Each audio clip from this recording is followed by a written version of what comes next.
देखिए, मैंने आपको पहले ही कहा था कि इनका ख्याल रखिए, वरना मौसम बदलते ही इनकी तबीयत और खराब हो जाएगी। जी, अब मैं क्या करूं डॉक्टर साहब? तुम बस इनका ख्याल रखो। इन्हें गर्मी बर्दाश्त नहीं होती है, तो कोशिश करो कि कोई एसी या कूलर वगैरह खरीद लो। डॉक्टर इतना कहकर चला गया और वहाँ खड़ा कमल रोने लगा। कमल बहुत ही गरीब था। वो मजदूरी करता था और बड़ी मुश्किल से अपना घर चलाता था। कमल के घर में उसकी माँ के अलावा उसकी पत्नी पल्लवी रहती थी। कमल की माँ को गर्मी बिल्कुल बर्दाश्त नहीं हो पाती थी। जरा सी गर्मी बढ़ने पर उनके हाथ पैर सूजने लगते थे और पसीने की वजह से पूरे बदन पर अजीब से धब्बे बन जाते थे। ये हर बार की कहानी थी, लेकिन बढ़ती उम्र के साथ कमल की माँ की हालत अब और ज्यादा खराब होने लगी थी। बस कीजिए, आप इस तरह रोइए मत।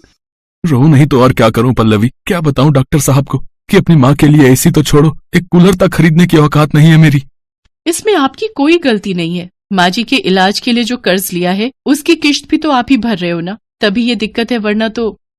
हर महीने वो किस्तें चुकाने के बाद खाने पीने के खर्च लायक भी पैसे नहीं बचते। और देखो ना, इतना कर्ज लेकर इलाज करवाने का भी कोई फायदा नहीं हुआ। आखिर में माँ की हालत तो पहले से भी खराब होती जा रही है। कमल मजबूर था, इसलिए वो अपने आंसू नहीं रोक पा रहा था। उधर उसकी पत्नी पल्लवी भी ये सब देखकर दुखी थी। कमल तो सुबह होते ही अपने काम पर चला जाता था, पर अपनी सास को गर्मी से बचाने के लिए पल्लवी सारा दिन उनके पास बैठकर उन्हें पंखा झलती रहती, ताकि उन्हें पसीना न आए और उन्हें गर्मी न लगे। पल्लवी का ऐसा प्यार देखकर उसकी सास बिमला की आंखों में आंसू आ जाते। मैंने जरूर पिछले जन्म में कोई अच्छे कर्म किए होंगे, जो मुझे कमल जैसा बेटा और तुम जैसी बहू मिली। तुम दोनों मेरी वजह से कितने परेशान हो रहे हो। बस अब तो भगवान मुझे जल्दी से उठा ले, तब जाकर। ना माँ जी, ऐसा मत कहिए। आप चली जाएंगी तो हमारा क्या होगा? बेटी, तू परेशान मत हो। घंटों से पंखा कर रही है, जाकर आराम कर। नहीं माँ जी, मैं परेशान नहीं हो रही हूँ, बल्कि मुझे तो आपकी सेवा करने का मौका मिल रहा है। हे भगवान, ऐसी बहू सबको दे। कमल और पल्लवी दोनों विमला की बहुत सेवा करते थे। विमला को पंखा करते हुए पल्लवी सोचने लगी कि ऐसा क्या किया जाए जिससे उसकी सास के लिए एक एसी का इंतजाम हो जाए। और फिर उसी शाम, सुनिए, आपसे एक बात कहनी थी। हाँ बोलो ना। आप जितने पैसे कमाते हैं उससे तो हम माँ जी के लिए कभी एसी नहीं ले पाएंगे। हाँ तो? मैं सोच रही थी कि इस बार की सर्दियों में मैं भी कुछ काम शुरू कर दूं क्या? आपके पैसों से हम घर के खर्चे चलाएंगे और जो पैसे मुझे मिलेंगे उन्हें हम जमा करेंगे, और भगवान ने चाहा तो दोनों मिलकर अगली गर्मियों से पहले माँ जी के लिए एसी ले ही लेंगे। तुम्हारी सोच तो अच्छी है, पर माँ की सेवा, घर का काम और फिर बाहर का काम भी, तुम कैसे ये सब संभाल पाओगी? उसकी चिंता आप मत कीजिए। आप भी तो दिन रात काम करते हो ना, तो थोड़ी सी मेहनत तो मुझे भी करनी चाहिए। ठीक है, जैसा तुम ठीक समझो।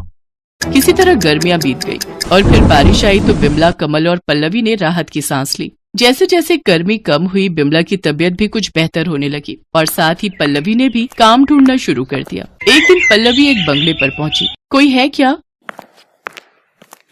जी हाँ, बताइए। भैया, मैं काम ढूंढ रही हूँ। कैसा काम? अब कैसा भी, झाड़ू बर्तन वगैरह। ओह हाँ, है ना। एक्चुअली मुझे भी एक मेड की तलाश है। तो आपने पहले कहीं काम किया है ना?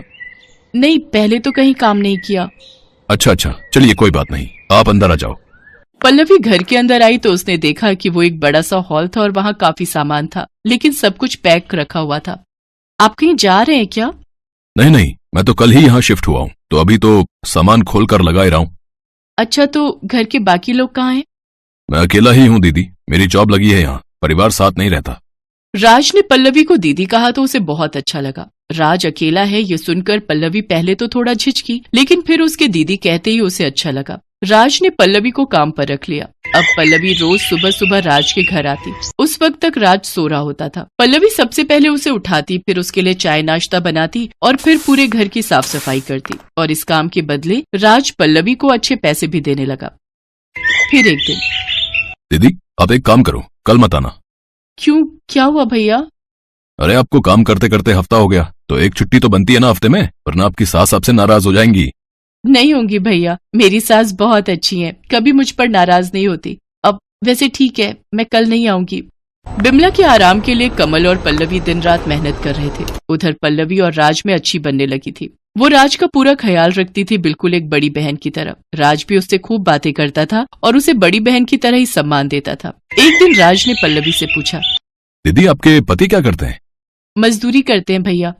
अच्छा, और आप कब से काम कर रही हो?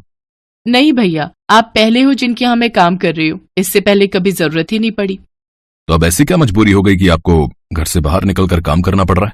ये बात सुनकर पल्लवी की आंखों में आंसू आ गए और उसने रोते हुए राज को सारी बात बता दी। पल्लवी और कमल का अपनी माँ के प्रति प्यार और सेवा भाव देखकर राज भी भावुक हो गया। ऐसे ही कई दिन बीत गए। पल्लवी और कमल एसी के लिए काफी पैसे जोड़ चुके थे, लेकिन होनी को कुछ और ही मंजूर था। गर्मियाँ एक बार फिर वापस आने वाली थी। ऐसे में बिमला अचानक बेहोश होकर गिर पड़ी। उसे दिल का दौरा पड़ा था, तो जो पैसे दोनों ने एसी के लिए कमाए थे वो सारे के सारे बिमला के इलाज पर खर्च हो गए और फिर लगता है हम माँ जी के लिए एसी खरीद ही नहीं पाएंगे। हिम्मत रखो पल्लवी, ऊपर वाला हमारी परीक्षा ले रहा है। पर कब तक? 1 महीने बाद फिर गर्मी शुरू हो जाएगी और फिर माँ जी को और ज्यादा परेशानी होगी।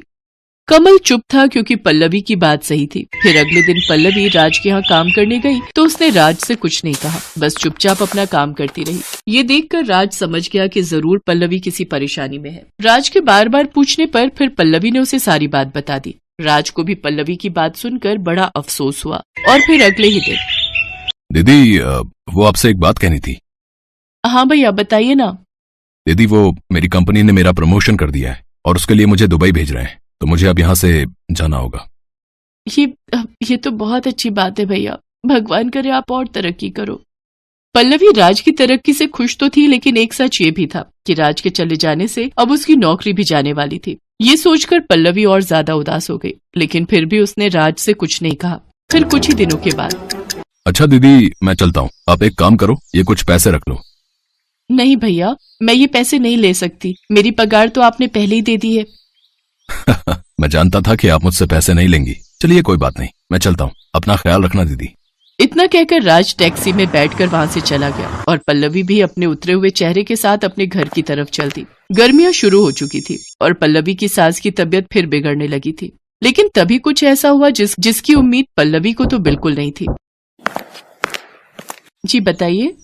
मैडम आपका कोरियर है और ये एक चिट्ठी भी है। नहीं भैया, आपको कोई गलतफहमी हुई है। ये इतना बड़ा डिब्बा हमारा नहीं हो सकता और हमें कोई कुछ क्यों भेजेगा? नहीं मैडम, ये आपका ही है, देखिए आपके घर का ही पता लिखा है यहाँ पर।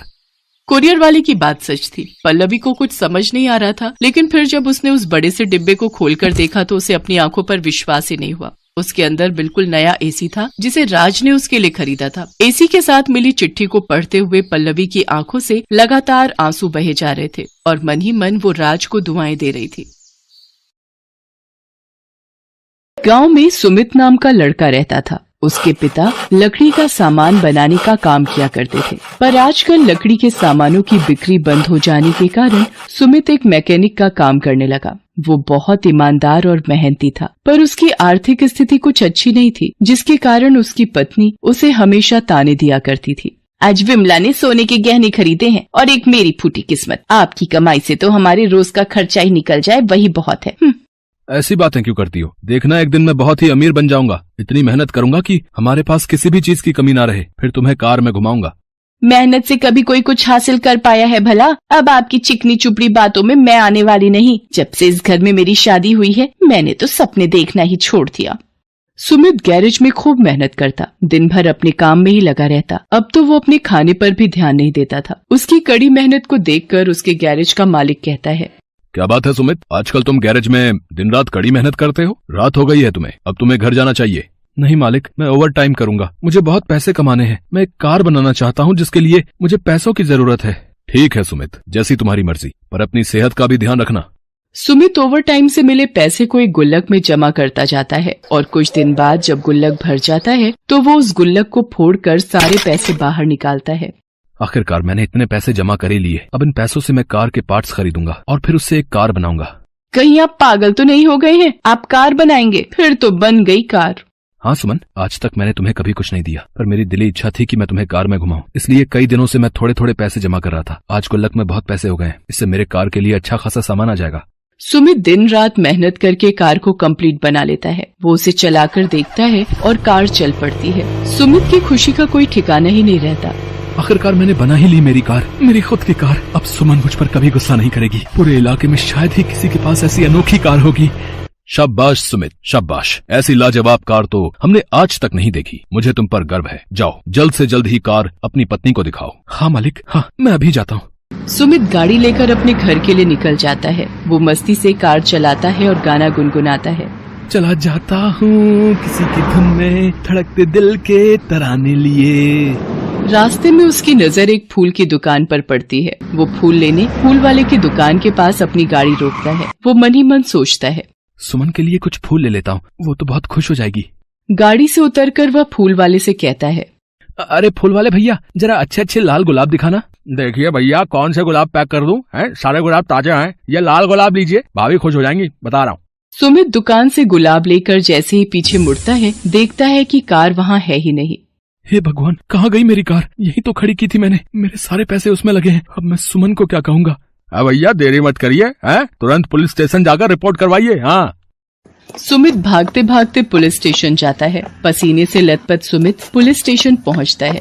हवलदार साहब, मेरी कार चोरी हो गई है, मुझे रिपोर्ट लिखवानी है। तो जैसे फटीचर के पास कार कहाँ से आएगी? जाओ जाओ, टाइम खराब मत करो। मैं एक मैकेनिक हूँ, मैंने बनाई है कार। आप मुझे बड़े साहब से मिलवा दीजिए। मेरी सारी मेहनत की कमाई उस कार को बनाने में लगी हुई है। मेरी पत्नी को पता चला कि कार चोरी हो गई है तो वो मुझे जिंदा नहीं छोड़ेगी। इतना आसान काम नहीं है रिपोर्ट दर्ज कराना। रिपोर्ट लिखवाने के लिए पहले तुम्हें टाइपराइटर से सारी बातें लिखवा कर लानी होंगी, उसके बाद कहीं रिपोर्ट दर्ज होगी। और जहाँ तक रही बड़े साहब से मिलने की बात, तो बड़े साहब तो अभी छुट्टी पर हैं, 4 दिन बाद ही आएंगे। तुम 4 दिन बाद आओ। सुमित बहुत दुखी हो जाता है और उदास चेहरे के साथ अपने घर जाने के लिए निकल पड़ता है। रास्ते में उसकी नजर शहर से आए कुछ लोगों पर पड़ती है जो तरह तरह की कार लिए लाइन में खड़े थे। वहाँ जोर जोर से अनाउंसमेंट हो रही थी, कार रेस जीतिए और पाए 10 लाख रुपए नकद इनाम। अगर मेरे पास मेरी कार होती तो आज मैं जीत जाता, पर शायद मेरी किस्मत में ऐसा नहीं लिखा है। सुमित घर पहुंचता है और सारी बात सुमन को बताते हुए कहता है, मुझे माफ कर दो सुमन, शायद मेरी किस्मत में खुशियां हैं ही नहीं और मैं तुम्हें भी खुशी नहीं दे पा रहा। इतने दिनों से दिन रात मेहनत करके मैंने पाई जोड़ी और कार बनाई, और वो कार चोरी हो गई। तुम्हारी सहेलियों के पति तो उन्हें क्या क्या तोहफे देते हैं, मैं तो तुम्हें कुछ भी नहीं दे पाया। मैं किसी काम का नहीं हूँ। क्यों जी, मैं आप पर गुस्सा करती हूँ तो आपने तो मुझे बिल्कुल बेगैरत ही समझ लिया। आपने इतनी मेहनत करके मेरे लिए कार बनाई, इतनी किस्मत वाली मेरी कोई सहेली हो सकती है भला? माना अब आपके पास पैसे नहीं बचे, पर कला तो आपके हाथों में है। इस कला का मैं क्या करूँगा? अगर आज मेरी कार रहती तो मैं कार रेस में हिस्सा लेकर 10 लाख रुपए जीत जाता।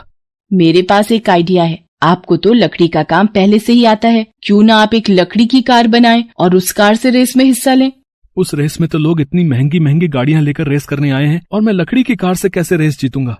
गाड़ी तो इंजन से चलती है ना, उसकी बॉडी अब लोहे की हो या लकड़ी की क्या फर्क पड़ता है। मैं अभी बाबूजी का कमरा खोलती हूँ, उसमें बहुत सारी लकड़ी रखी हुई है। सुमित अपने बाबूजी का कमरा खोलता है जिसमें लकड़ी की मोटी मोटी लट्ठें रखी होती हैं। सुमित आरी उठाता है और लकड़ियों को काटना शुरू करता है। वो दिन रात मेहनत करके हूबहू वैसी ही कार बना लेता है जैसी कार उसकी चोरी हुई थी। सुमित बड़ी चालाकी से इस कार के इंजन में एक सिलेंडर लगा देता है, जिससे बटन दबाते ही कार हवा से भी तेज चल सकती थी।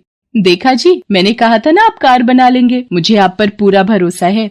अब आएगा मजा, तुम देखना। अब मेरी कार की स्पीड का कोई मुकाबला नहीं कर पाएगा सुमन। ये सब तुम्हारे विश्वास के कारण ही हो पाया है।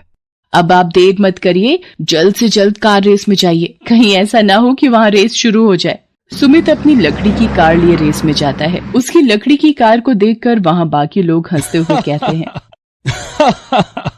कैसा बेवकूफ आदमी है, लकड़ी की कार लेकर कार रेस में आया है।